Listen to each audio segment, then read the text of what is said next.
An elite grandmaster told a maid's daughter to play chess, only intending to mock her. But within minutes, her unexpected genius stunned the entire room. They thought it would be a joke. A grandmaster, the pride of an elite chess club, turned to a maid's daughter hiding in the shadows and said, "Come now, child. Do you even know how to play?" The crowd laughed. It was supposed to be a spectacle, a lesson in superiority wrapped in polished arrogance. But what unfolded inside that room would silence 50 wealthy men and leave even the grandmaster himself trembling.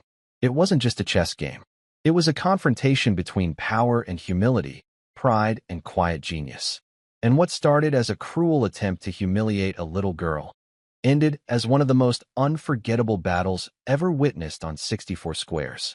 This is the story of how a child no one was meant to notice rewrote all the rules. Just before we dive in, let us know in the comments where you're watching from today. We love seeing how far these stories reach. And make sure you're subscribed so you don't miss tomorrow's special video. Now let's jump back in. Enjoy the story.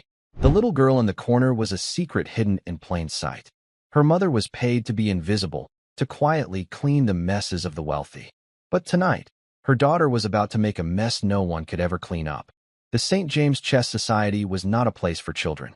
It was a sanctuary of old money and older traditions, a place where whispers were as heavy as the velvet curtains that draped the tall, arched windows. The air itself seemed expensive, thick with the scent of aged leather from the Chesterfield sofas, fine cigar smoke, and the faint, sweet aroma of brandy. Crystal chandeliers, heavy with a century of light, dripped brilliance onto the polished marble floors. The only sounds were the soft click of ivory on wood, the gentle swirl of wine in a glass, and the low, confident hum of men discussing fortunes won and strategies planned. Susan Peterson moved through this world like a ghost. For 5 years, she had polished the ornate tables, emptied the heavy crystal ashtrays, and straightened the velvet ropes, her presence acknowledged only when something was needed. She was part of the room's fine furnishings, silent and efficient. Her work was a steady rhythm, a familiar dance of servitude that paid the bills and kept a small, clean apartment for herself and her daughter. Tonight, however, her rhythm was off. Her daughter, 10-year-old Clara, was with her. A sudden fever that morning had closed the school, and Susan couldn't afford to miss a shift, especially not on exhibition night. So Clara sat tucked away in a small alcove near the grand fireplace, a place Susan hoped was deep enough in shadow to keep her unseen. With her pale blonde hair catching the firelight and a large, worn book open on her lap, she looked like a small, forgotten doll. The book was not a children's story. It was a thick, leather-bound volume with faded gold lettering on the spine. Principles of Strategy, by a general whose name had been worn away by time. Susan watched her daughter from across the room, a familiar ache of love and worry in her chest. Clara was a quiet child, observant and thoughtful beyond her years. She had her great-grandfather's eyes, a calm, steady blue that seemed to see everything. Susan often felt that Clara understood the world in a way she never would. She just prayed that this world, this opulent, judgmental world of the St. James Chess Society, would not notice her long enough to wound her. But tonight, the club was buzzing with a different kind of energy. It was the annual charity exhibition, and their celebrity in residence, Grandmaster Julian Croft, was holding court. Croft was a man carved from arrogance. He was tall and impeccably dressed in a tailored suit that probably cost more than Susan's car. He moved with a practiced grace, his smile a sharp, polished thing he used like a weapon. He was a brilliant chess player, a genuine grandmaster, and he never let anyone forget it. The amateur mind sees only the next move. Croft was saying to a rapt audience of club members, his voice resonating through the room. But the master sees the entire symphony. He hears the music of the pieces long before the first note is played. He picked up a white queen, holding it up to the light. Chess is about intellect, but more than that, it is about breeding. It is about a certain quality of mind that, frankly, one is either born with or not. His gaze swept the room, a king surveying his court. The members, men in their 60s and 70s who had built empires of finance and industry, nodded in solemn agreement. They saw themselves in his words. They believed their success, their very presence in this room, was proof of their superior breeding. They treated chess not as a game, but as a confirmation of their own innate brilliance. They would boast about the rare sets they owned, the famous players they'd once shaken hands with, and the expensive tutors they hired for their grandchildren, who mostly hated the game. Susan continued her work, her movements small and quiet. She heard a member tell another, "Be careful with that set, Abernathy. It's a 19th century Staunton. A single piece is worth a fortune." Mr. Abernathy, a kinder-looking man with spectacles perched on his nose, simply nodded, his eyes on the game, not its price tag. Susan remembered teaching Clara how to play on a cheap plastic set from a thrift store. The pieces were light and hollow, and the board was a flimsy piece of cardboard that had started to peel at the corners. Her grandfather, General Peterson, had taught her the game on an even older, hand-carved wooden set that smelled of pipe tobacco and old battles. "The board is a battlefield, Susie," he used to say. "It doesn't care if your soldiers are made of gold or wood. It only cares how you lead them." This place, with its talk of value and status, felt like a betrayal of that memory. It had turned his beautiful game into just another way for the rich to feel superior. A sharp, cruel comment from a woman near the bar reached Susan's ears. "Honestly, I don't think the staff should even be allowed to handle the pieces. They're so clumsy. They simply don't understand their value." Susan's hands tightened on her cleaning cloth. She bit her lip and kept polishing, making herself smaller, more invisible. But she glanced over at Clara, whose head was still bowed over her book, seemingly oblivious. A fire of fierce protectiveness burned in Susan's heart. She had to keep her daughter safe from this. The main event of the evening was about to begin. Julian Croft stood before the large demonstration board at the center of the room. A beautiful, ornate table held a magnificent chess set, its pieces carved from rosewood and polished ivory. The crowd gathered around, their faces alight with anticipation. Croft's exhibitions were legendary. He didn't just play, he performed. And his favorite performances always involved a bit of public humiliation, cleverly disguised as an educational lesson. "Ladies and gentlemen," Croft announced, spreading his arms wide, "tonight, I wish to demonstrate a fundamental truth of our beloved game. The vast, unbridgeable chasm between natural talent and, well, simple enthusiasm." The crowd chuckled, already enjoying the show. They knew what was coming. Croft would pick some amateur from the staff or a junior member and systematically dismantle them, all while delivering a lecture on their every mistake. It was cruel, but they found it endlessly entertaining. Susan tried to melt into the shadows, hoping he wouldn't call on the new busboy or one of the younger waiters. But Croft's eyes weren't scanning the staff. He was scanning the entire room, his gaze theatrical, searching for the perfect prop for his lesson. And then his eyes landed on the alcove by the fireplace. They narrowed, and a slow, cruel smile spread across his face. It was the smile of a predator that had just spotted a wounded fawn. "Ah," he said, his voice dripping with false sweetness. "What do we have here?" Every head in the room turned. The collective gaze of 50 wealthy, powerful men fell upon the small, 10-year-old girl reading a book. Clara looked up, her expression calm, her blue eyes blinking in the sudden glare of attention. Susan's heart stopped. She felt a cold dread wash over her. "No," she prayed. "Please, no. Not her." "You there," Croft called out, pointing a long, manicured finger directly at Clara. "The little girl." "Yes, you. The maid's daughter. What is your name, child?" The silence in the room was absolute. Susan felt the stares like a physical blow. They were no longer looking at an anonymous cleaner. They were looking at a mother whose child was about to be used as a toy. "Her name is Clara, sir," Susan said, her voice barely a whisper. She stepped forward, trying to shield her daughter with her own body. "I'm so sorry. She was just sitting quietly. We'll be out of your way." Croft waved a dismissive hand at Susan, never taking his eyes off Clara. "Nonsense. She's not in the way at all. In fact, she is perfect." He turned back to his audience. "Ladies and gentlemen, what better way to demonstrate the concept of innate ability than this? Pure, untouched innocence." He then looked back at Clara, his smile widening. "Tell me, Clara, do you know how to play chess?" The question was a trap, and everyone knew it. If she said no, he would mock her ignorance. If she said yes, he would destroy her on the board. Clara looked not at Croft, but at her mother. She saw the fear in Susan's eyes. Then she looked at the crowd, at their expectant, hungry faces. Finally, She looked at the Grandmaster. "I know the rules, sir," she replied, her voice soft but clear. A murmur of amusement went through the crowd. The absurdity was delicious. Croft clapped his hands together in feigned delight. "Wonderful. Then you shall be my partner for this evening's lesson. What do you say, everyone? Shall we give the little girl a chance to play against a Grandmaster? A true life lesson in the making." The crowd applauded, some of them laughing outright. "This will be over in 5 minutes," someone whispered. "Poor kid. He's going to make her cry." "Oh, I couldn't, sir," Susan pleaded, stepping forward again. "She's just a child." She didn't mean to interrupt. "It is no interruption," Croft boomed, cutting her off. He was relishing the power, the drama. "Think of it as a contribution to the charity event. We will show these generous donors the beautiful, brutal hierarchy of the mind. A lesson for all."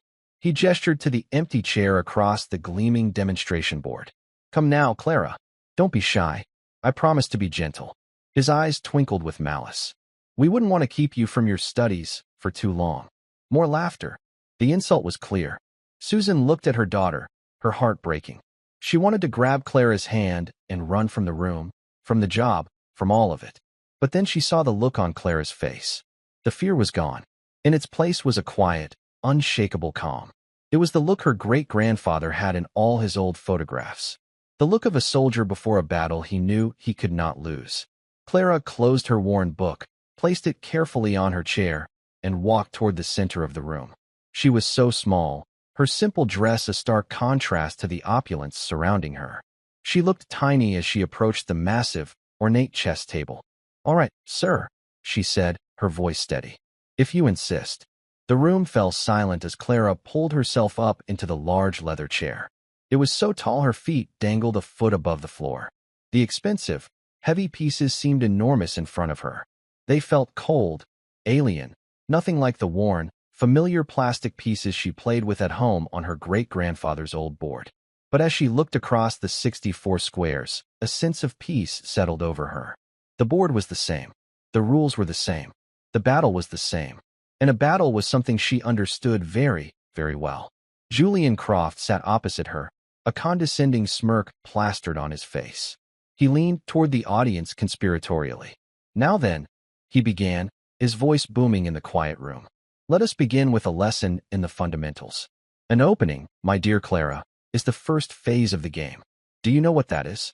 "It's how you start," she said simply, her hands resting calmly in her lap. "Precisely. Very good." Croft beamed, as if she were a puppy that had just learned a new trick. "Now, I will demonstrate how a master thinks during the opening, compared to, well, someone with a more natural approach." He waved his hand dramatically toward the board. "The principles of chess are developed over a lifetime of study. Positional awareness, tactical vision, prophylaxis, these are not concepts one simply absorbs by osmosis." The crowd nodded, soaking in his supposed wisdom.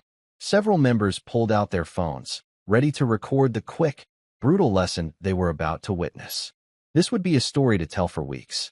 "Ladies first," Croft said with a magnanimous flourish, indicating that Clara should play as white. He leaned back in his chair, crossing his arms, the picture of relaxed superiority. He was already planning his first few condescending remarks. Clara reached forward with a small, steady hand. She placed her fingers on the pawn in front of her king. She paused for a moment, her blue eyes scanning the board, but not just the board in front of her. In her mind, she saw another board, a worn wooden one sitting on a small table in her great-grandfather's study. She could almost smell the pipe tobacco and hear his deep, rumbling voice. "Control the center, Clara. The center is the hill you must take to win the war." She pushed the pawn forward 2 squares. King's pawn to e4. A classic, the most common opening in all of chess. Croft let out a small, audible chuckle. "Ah, the king's pawn opening," he announced to the room. "The first move every beginner learns. Predictable, but respectable. You see," he said, addressing the spectators as he mirrored her move with his own pawn to e5, "the amateur mind defaults to what is most familiar. There is no subtlety, no deeper plan. It is a simple, linear thought process." Clara ignored him. Her world had shrunk to the 64 squares in front of her. She developed her knight to f3, attacking his pawn. It was a standard, solid move, the kind of move anyone who had read a single chess book would make. It was exactly what Croft, and everyone else, expected. Another textbook move, Croft narrated, responding with his own knight to c6. She is following a script. This is the difference between memorization and understanding. She is playing moves she has seen, but does she comprehend why she is making them? Does she grasp the intricate strategic dance that has just begun? He leaned forward, his voice dropping to a dramatic whisper. I think not. The game continued. Clara played bishop to b5, the Ruy Lopez. It was one of the oldest and most respected openings, but also one that was taught to children in their first chess lessons. Croft laughed, a short, sharp bark of amusement. Well, I'll be. She has stumbled into the Spanish game. How charming. Of course, he added quickly, stroking his chin. Knowing the first three moves of an opening and understanding its profound strategic implications are two entirely different universes of thought. But as the game moved past move 5, then move 6, a tiny, nagging feeling began to prickle at the back of Croft's mind. Clara's moves, while seemingly simple and by the book, were flawlessly accurate. Not just playable, but precise. There were no hesitations. No small, telltale signs of a beginner's uncertainty. Her pawn structure was perfect. Her pieces developed with a quiet, purposeful harmony. He had been expecting a blunder, a simple tactical mistake he could use as a teaching point. It hadn't come. Beginner's luck, he told himself. The first few moves of the Ruy Lopez are fairly intuitive. The real game has not yet begun. He looked up at her, studying her posture. Notice her form, he whispered to Mr. Abernathy, who was standing nearby. Her shoulders are tense. She is completely out of her depth. She has no idea of the storm that is about to be unleashed. But Mr. Abernathy, a keen player himself, was looking at the board, not the girl. And what he saw was not tension, but a profound, almost unnerving stillness. The girl's focus was absolute. It was the kind of focus he saw in pictures of old masters, lost in the infinite possibilities of the game. Her quietness was not the result of fear. It was the result of immense, disciplined restraint. By move 15, the game had transitioned into the complex territory of the middle game. The condescending lectures from Julian Croft had stopped. His tone had shifted from one of amused disdain to one of quiet, puzzled concentration. Every single move Clara made was not just correct, it was deeply principled. She wasn't just reacting to his threats, she was weaving a subtle, positional web of her own. She made a quiet pawn move, h3, a move that seemed small and defensive, but he saw that it prevented his knight from finding a key square and subtly prepared a haven for her king later in the game. It was a move of deep, prophylactic understanding. Interesting, Croft murmured, more to himself than to the crowd. He leaned closer to the board, his brow furrowed in concentration. She is avoiding the obvious tactical blunders. It seems her memorization skills are quite strong. But the crowd, too, sensed the shift. The atmosphere of light-hearted entertainment had evaporated. The jovial whispers had died down. Now, there was only the intense silence of a real contest. Several members who had been standing at the back of the room now pushed forward, their eyes glued to the demonstration board, trying to understand what was unfolding. They had come for a public execution. They were witnessing a genuine duel. Clara calmly castled her king to safety. The move was perfectly timed. Her rook now controlled the open f-file, and for the first time, Croft felt a shiver of actual concern. He looked at his own king, still sitting in the center of the board, and suddenly it looked terribly exposed. The position he had thought was dominant now seemed fraught with hidden dangers. That is a very strong move, he admitted, his voice tight. He quickly tried to recover his composure. Of course, even a novice can stumble upon a good plan occasionally. Luck is always a factor in any game. But he knew it wasn't luck. Not after 15 consecutive moves of such unnerving precision. This was not a script she was following. This was a story she was writing, move by move, and he was beginning to feel like he was losing the plot. He was Julian Croft, Grandmaster. He was supposed to be in control. This was his stage, his audience. Yet he found himself calculating variations with a seriousness he hadn't felt since his last World Championship qualifier. This was supposed to be a 5-minute showpiece. Instead, he was in a fight. And then, Clara played her next move. It was the quietest, most subtle move yet. She slid her queen's knight from d2 to f1. A knight on the rim is dim, as the old saying goes. It was a move that looked passive, almost ugly. A beginner's move. Croft almost smiled in relief. Finally, he thought. A mistake. She is retreating for no reason. He was about to launch into a triumphant lecture about the importance of active pieces when he stopped. He looked again. He traced the lines of force on the board. The knight on f1 wasn't retreating. It was repositioning. From f1, it could jump to g3, where it would not only defend her king, but also prepare a devastating attack on his own exposed monarch. She wasn't just thinking one or two moves ahead. She had seen the ghost of a threat that he hadn't even considered and was elegantly neutralizing it before it could ever materialize. His blood ran cold. He looked across the table at the 10-year-old girl. She sat there, perfectly still, her feet still dangling far from the floor. Her expression was serene. She wasn't looking at him. She was looking at the board, at the world she had created, a world he was only now beginning to understand was far more complex and dangerous than he had ever imagined. The crowd was growing restless, confused by the long pauses and the sheer length of the game. "What's taking so long?" One woman whispered to her husband. "Is he having trouble with her?" Croft heard the comment. Heat flooded his cheeks.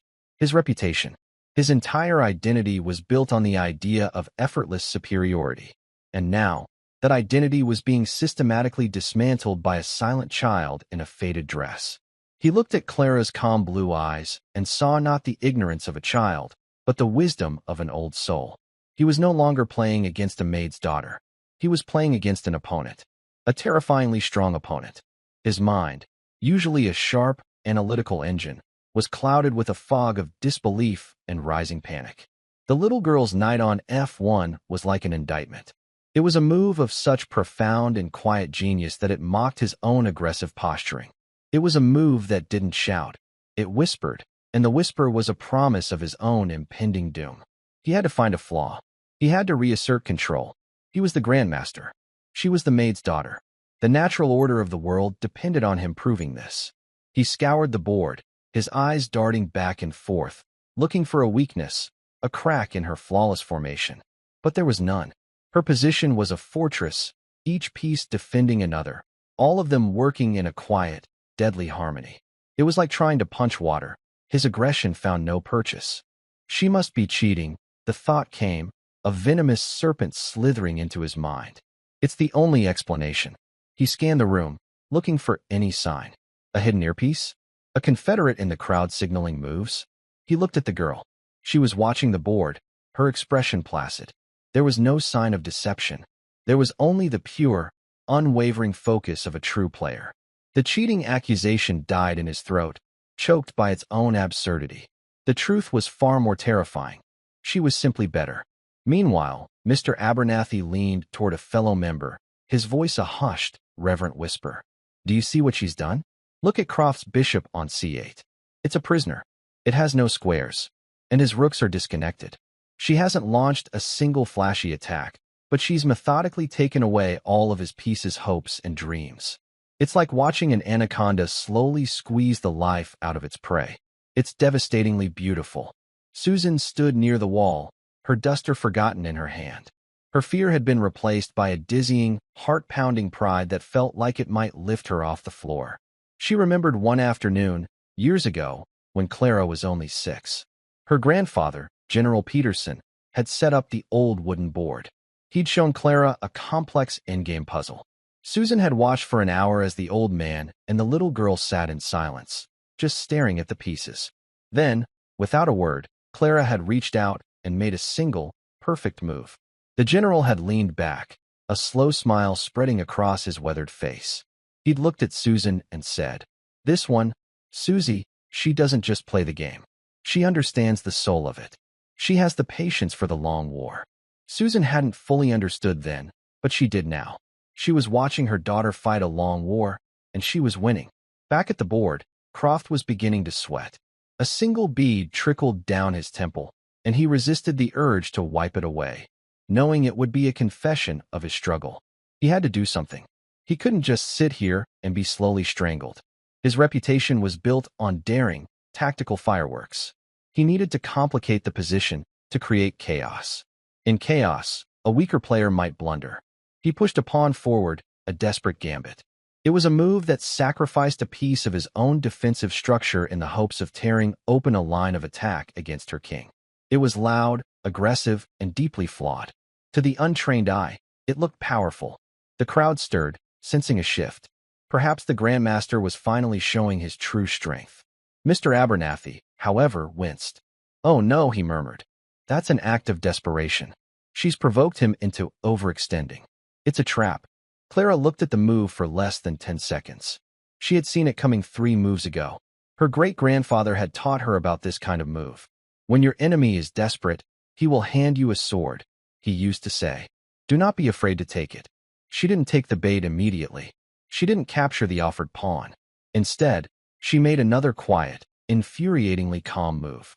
She tucked her king away from G1 to H2. It was a simple sidestep, but it rendered his entire attack toothless before it even began. She was refusing to engage in his chaotic brawl. She was sticking to her plan. The crowd didn't understand the move, but Croft did. It was the ultimate insult. She hadn't just seen his threat, she had dismissed it as irrelevant. She had looked at his desperate, screaming charge and calmly closed the door. The foundation of his confidence, the very core of his identity as a brilliant attacker, shattered. He felt a hot flush of shame. He was being taught a lesson, not in front of a few students, but in a room full of the city's most powerful people. His mind began to unravel. He was no longer thinking about winning. He was thinking about surviving, about not losing in a humiliatingly quick fashion. He looked across the table at his tormentor. Who was she? Where did this impossible knowledge come from? No child could possess this level of positional understanding. It wasn't something you could learn from a book or a computer. It had to be lived. It was the wisdom of a long and storied life, somehow contained in the small frame of a 10-year-old girl. He was forced into a series of defensive moves, each one more passive than the last. He was no longer the aggressor. He was the one reacting. With every move, Clara's pieces gained more space, more power, more control. Her knights found perfect outposts. Her rooks seized the open files. Her queen surveyed the board like a silent, all-powerful monarch, ready to deliver the final blow.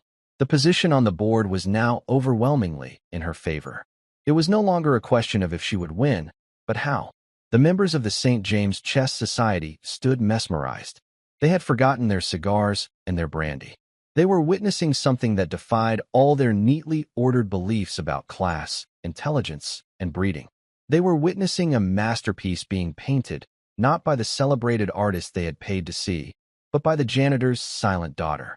Croft knew he should resign.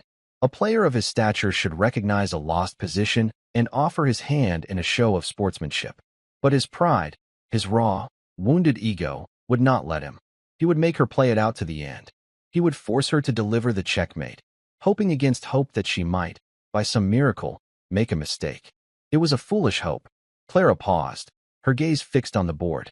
The final combination, the beautiful, logical sequence of moves that would end the game, had been visible to her for some time. It was like a constellation of stars in the night sky. Once you saw the pattern, you could never unsee it.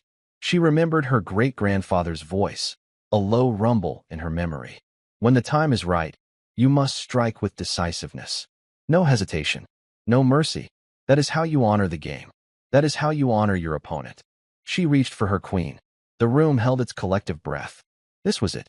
The culmination of the long, silent battle. Croft's heart hammered against his ribs. He saw the threat, a dazzlingly complex sacrifice that would rip his king's defenses to shreds. Surely, she wouldn't see it. It was a combination that would be found in the games of world champions, a sequence so deep and counterintuitive that it bordered on art. Clara lifted her queen. For a moment, she looked up and her eyes met his. There was no triumph in them, no gloating. There was only a calm, quiet pity. And then she looked back at the board. She placed her queen on H6. The move hit the board with the force of a physical blow. It was a sacrifice. She was offering her most powerful piece for what appeared to be nothing in return. A gasp went through the crowd. Had the little girl finally cracked under the pressure? Had she made a catastrophic blunder? Croft stared. His mind, numb with fatigue and dread, struggled to calculate. If he took the queen, His pawn on g5 would be pinned, her rook would swing over to the h-file. His king would be trapped in a cage of his own making. It wasn't a blunder. It was brilliant. It was the most beautiful, most profound move he had ever seen played against him. It was a forced checkmate in 5 moves. He traced the sequence in his mind, his hands trembling slightly. Rook to h8, check. King is forced to g7. Knight to f5, check. King to h7. Rook to h7, checkmate. It was flawless. Unstoppable. A perfect, logical conclusion. Mr. Abernathy let out a low whistle of pure admiration. My God, he whispered to the man next to him. That's the kind of move they write books about. It's immortal. Julian Croft looked at the position. He looked at the sacrificed queen, a symbol of her utter dominance. He looked at his own king, cornered and helpless. He had been so wrong. He had thought chess was about aggression, about intellect, about proving you were better than your opponent. But this little girl had shown him something else entirely. She hadn't tried to crush him. She hadn't gloated. She had simply played the truth of the position. She had created art. He took one last, long look at the board, searing the image into his memory. Then, he slowly, deliberately, reached out and tipped over his own king. The soft click of the ivory piece hitting the wood was the loudest sound the St. James Chess Society had ever heard. I resign, Julian Croft said. His voice was a choked, hollow thing, stripped of all its previous arrogance. The words hung in the stunned, silent air. The great Grandmaster, the club's symbol of intellectual supremacy, had been defeated. Not just defeated, but completely, artistically, and irrevocably outplayed by a 10-year-old child they hadn't even known existed an hour ago. Clara reached her small hand across the board. Good game, she said, her voice the same soft, steady tone it had been all evening. Croft stared at her offered hand. Shaking it felt like the hardest thing he had ever had to do. As his fingers closed around hers, his face burned with a shame so profound it felt like a physical illness. A single, overwhelming question echoed in the ruins of his mind. Who are you? For a long moment, the world seemed to hold its breath. The only sound was the soft, almost imperceptible click of the fallen king on the rosewood board. Then, the silence was broken, not by applause, but by a single, collective exhale, as if 50 men had just witnessed a miracle and were only now remembering how to breathe. The members of the St. James Chess Society stared, their faces a mixture of awe, confusion, and a dawning, uncomfortable shame. Everything they believed about the world, about their own place in it, had been turned upside down. They were men who dealt in absolutes, in numbers on a balance sheet, in the clear, sharp lines of power and influence. They believed that talent was a commodity that could be bought, that genius was a birthright of the privileged. But the truth they had just witnessed was far more radical. Genius could be found anywhere. It could be found in a quiet little girl with blonde hair, the daughter of the woman who polished their tables and emptied their ashtrays. Julian Croft remained frozen in his chair, his gaze fixed on his toppled king. The intricate patterns of the game, the beautiful, deadly logic of his defeat, were replaying in his mind on an endless loop. He had been so sure of his own brilliance, so wrapped in the cocoon of his titles and his reputation, that he had become blind. He had looked at Clara and seen a prop, a symbol of the uneducated masses he so despised. He hadn't seen the person. He hadn't seen the mind. And that blindness had been his undoing. The humiliation was a cold, heavy stone in his gut. It wasn't just that he had lost a game of chess. He had lost a part of himself. The arrogant, untouchable Grandmaster Julian Croft had died in that chair, and he didn't know who was left in his place. Susan rushed forward, her heart a frantic drum against her ribs. She knelt beside Clara's chair, her hands hovering, unsure if she should hug her or shield her from the prying eyes of the crowd. "Clara, honey, are you all right?" she whispered, her voice trembling. Clara slid down from the high leather chair, her feet finally touching the marble floor. She looked up at her mother, and for the first time that evening, a small, childlike smile touched her lips. "I'm fine, Mom," she said. It was a good game. The simplicity of the statement was almost comical in its understatement. It was like watching a soldier step away from a monumental, history-altering battle and say, "Well, that was a busy afternoon." It was Mr. Abernathy who finally broke the spell that held the room captive. He was an old man with kind eyes and a genuine love for the game that transcended the snobbery of the club. He stepped forward, his expression one of profound respect. He didn't address the defeated Grandmaster. He didn't address the stunned crowd. He spoke directly to Clara. "Young lady," he said, his voice soft but clear. "I have been a member of this club for 40 years. I have seen some of the greatest players in the world sit at these tables. But I have never, ever seen a game like the one you just played. That was not just skill. That was art." He then looked at Susan, his eyes full of a new, respectful curiosity. "Ma'am, forgive my impertinence, but where on earth did your daughter learn to play like that? No tutor, no school could teach that level of understanding. That is a lifetime of wisdom in the moves of a child." Susan straightened up, pulling Clara close to her side. The fear she had felt earlier was gone, replaced by a fierce, protective pride. She was no longer just the maid. She was the mother of the girl who had humbled a Grandmaster. She looked at the faces around her, faces that had never truly seen her before, and she met their gazes without flinching. She was taught by her great-grandfather, Susan said, her voice ringing with a newfound strength in the quiet room. Her great-grandfather? Mr. Abernathy repeated, intrigued. Was he a chess player? A member of a club, perhaps?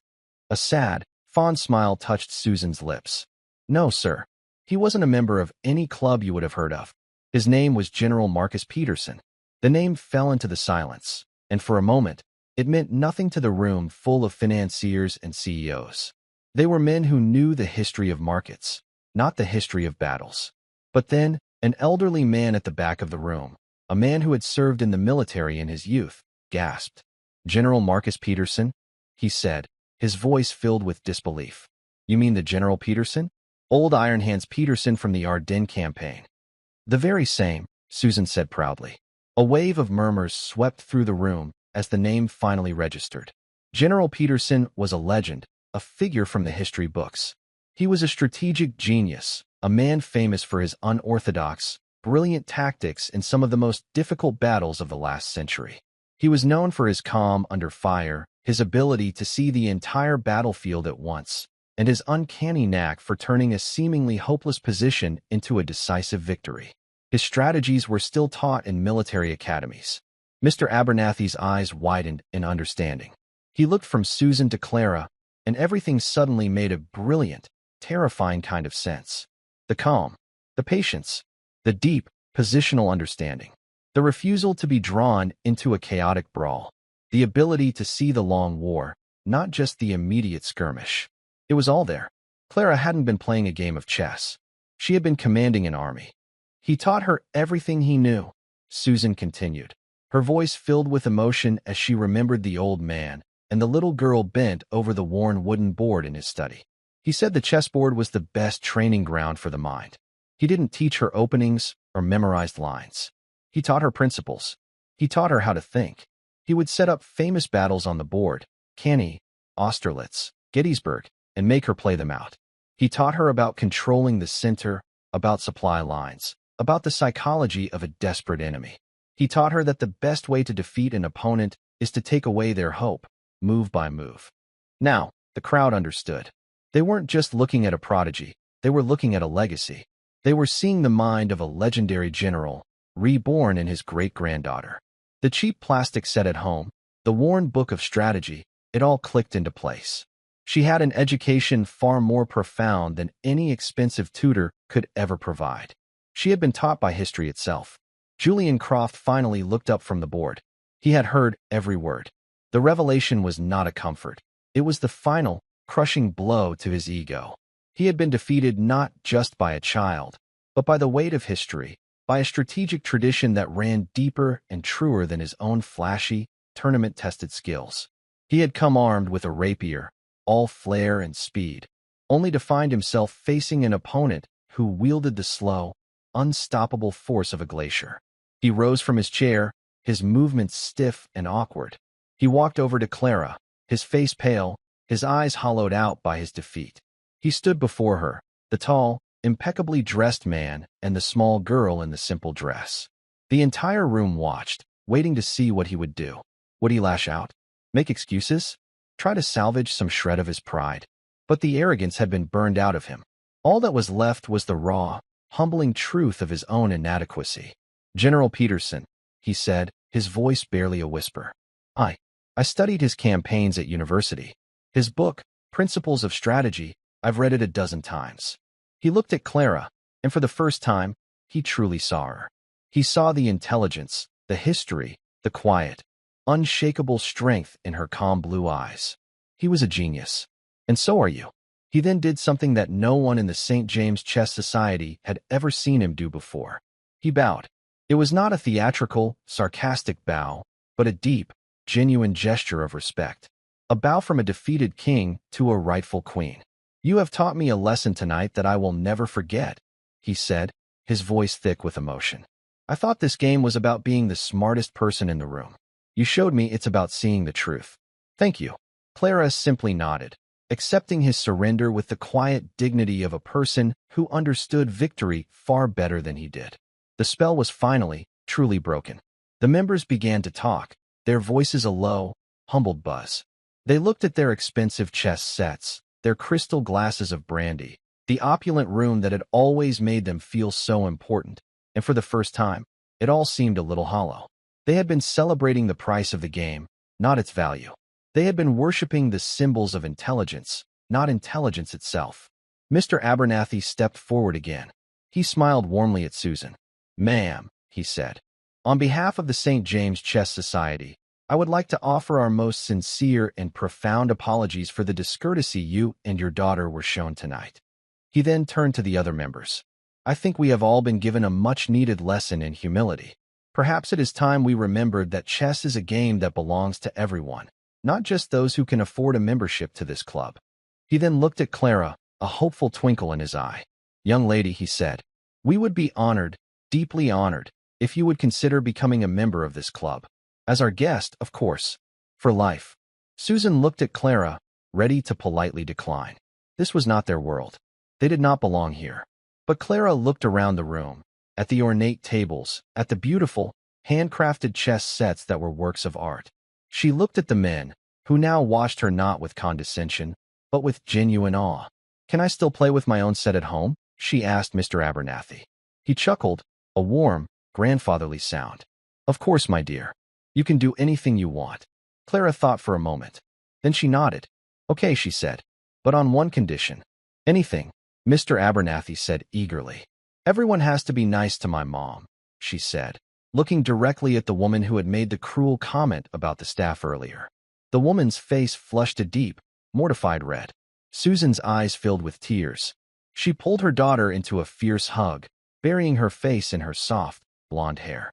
In that moment, she was prouder than she had ever been in her life. Not because her daughter had won a game of chess, but because in the midst of her incredible, world-shaking victory, her first thought had been to protect her mother. And so, the evening at the St. James Chess Society came to an end. It had started as a night of arrogant spectacle and ended as a lesson in profound humility. The members would talk about it for years to come. The night a Maid's daughter, the great-granddaughter of a legendary general, sat down and quietly rewrote all the rules. As Susan and Clara walked home hand in hand through the quiet city streets, the cool night air felt clean and fresh. Susan looked at her daughter, whose small hand felt so warm and steady in her own. The world had tried to put them in a small, invisible box. But tonight, Clara had shown them that no box was strong enough to contain a mind that had been taught how to win a war. The game was over, but the victory, a quiet, beautiful, and world-changing victory, was just beginning. 6 months later, the St. James Chess Society was a different place. The scent of old leather and expensive brandy still lingered in the air, but it was now mingled with something new. The faint, sweet smell of lemonade and freshly baked cookies. The deep, reverent hush that once dominated the grand room was now frequently punctuated by the bright, clear laughter of children. The old members still sat at the ornate tables, but their conversations were different. Just yesterday, Mr. Abernathy had been seen patiently explaining the concept of a fork to a giggling 7-year-old from a local public school, his face alight with a joy he hadn't felt in years.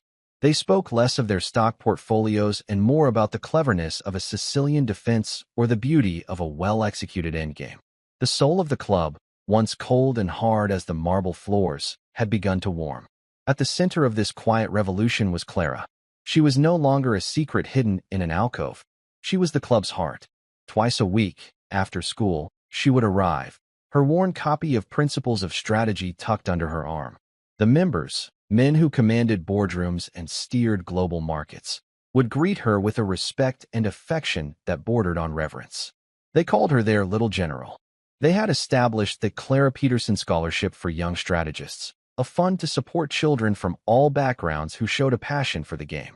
The club, once a bastion of exclusivity, was now actively seeking out talent in places it had never bothered to look before. Susan Peterson no longer wore a cleaner's uniform. She was now the director of the youth program, a position the board had created specifically for her. She moved through the room not as a ghost, but as a respected administrator, her voice calm and confident as she organized schedules and spoke with parents. She found a particular satisfaction in reassuring nervous mothers and fathers from working-class neighborhoods, telling them, "Your child belongs here just as much as anyone."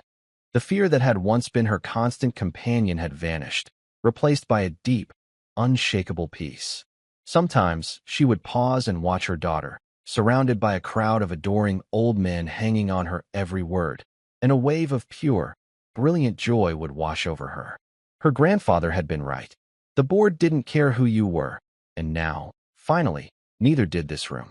But perhaps the most profound change was seen in the man who had set everything in motion. Julian Croft was still a Grandmaster, but the arrogance was gone, stripped away and replaced by a quiet, thoughtful humility. He had become Clara's most dedicated student. Every Saturday morning, he would meet her at the club. They wouldn't sit at the grand demonstration table. Instead, they sat at a small, simple wooden table in a quiet corner. Between them was not one of the club's priceless, museum-quality sets, but a simple, worn wooden set with smooth, lovingly carved pieces. It had been a gift to Clara from Mr. Abernathy, a replica of the one her great-grandfather had owned. "He is attacking on the flank," Julian said one morning, pointing to a position they had set up on the board. He was analyzing one of his own past games, a blistering victory from his arrogant youth. "I thought I was being brilliant. Aggressive. Overwhelming." Clara studied the board, her chin resting on her small hand. "You are," she said softly. "But you left your king all alone. Your soldiers are fighting a war far away, but they have forgotten to protect their home." She slid a black pawn forward one square, a tiny, unassuming move. "This little pawn, he is the start of the counterattack. While you are busy being brilliant over here, your whole kingdom is about to fall apart from the inside." Julian stared at the move. He had never seen it during the original game. He had been too focused on his own dazzling combinations, too in love with the sound of his own attack. But she was right. The quiet pawn move was the key. It was the beginning of a subtle, devastating collapse. It was the kind of move she had played against him. "I spent my whole life trying to be the most clever player," he murmured, looking at her with an expression of pure awe. "I never realized it was more important to be the wisest." "My great-grandfather used to say that a loud attack is for show," Clara said, her blue eyes thoughtful. "A quiet plan is for victory." Julian Croft smiled, a genuine, humble smile that transformed his entire face. "Your great-grandfather was a very smart man." "He was," Clara agreed, a fond look in her eyes.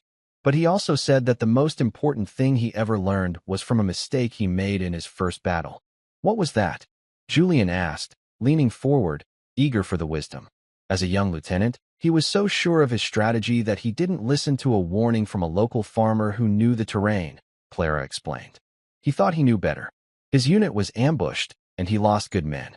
He said he learned that day that true intelligence isn't about knowing all the answers. It's about being humble enough to listen to the person who does, no matter who they are. She looked at him directly, her gaze steady. He said you should never, ever underestimate your opponent, especially if she's a little girl. Julian let out a laugh, a real, heartfelt sound that echoed through the quiet room. It was the sound of a man who had lost everything he thought was important, only to find something far more valuable in its place. He looked across the simple wooden board at the 10-year-old girl who had become his greatest teacher. The game between them was no longer about winning or losing. It was about learning. It was about respect. It was about the quiet, beautiful, and endlessly profound journey across 64 squares. And for the first time in his life, Julian Croft understood that this was the only victory that had ever truly mattered. And that's where we'll end the story for now. What did you think of this journey? Have you ever experienced something similar, or discovered hidden meaning in an unexpected place? Share your thoughts in the comments below. I'd love to know what you were doing while listening. Maybe relaxing after work, on a late-night drive, or just winding down. I truly enjoy hearing your own stories.